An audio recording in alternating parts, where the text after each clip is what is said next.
đôi lâu đôi tin cân ôm nun môi chúa ya so dom ai o ta kan tang ma ni than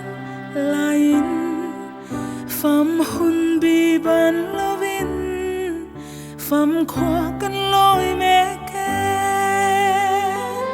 zo ram har ra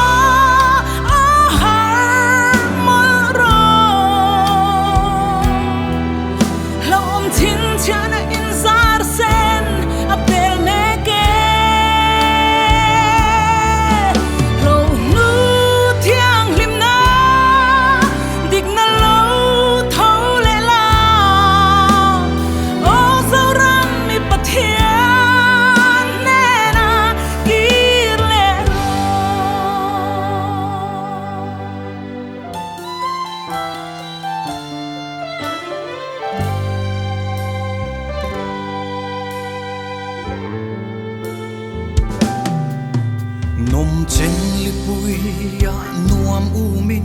kan kan về la nun ulu klo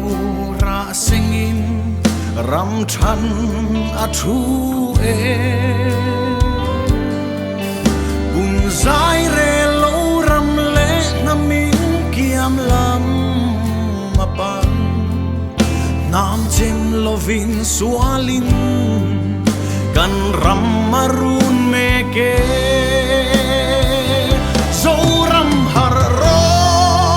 o har mol ro lau chin chia na in zar sen apel meke lo nu thiang lim na dik na lo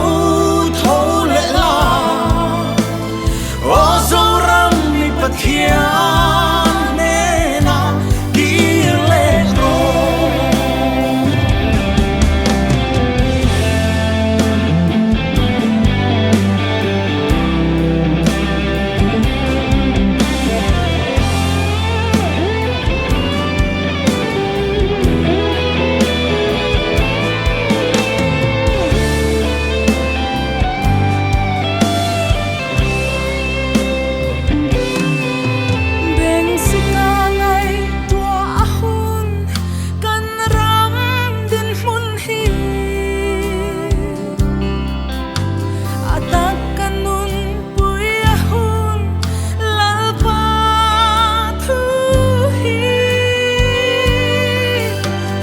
lâu dọc nắm tên min chim ral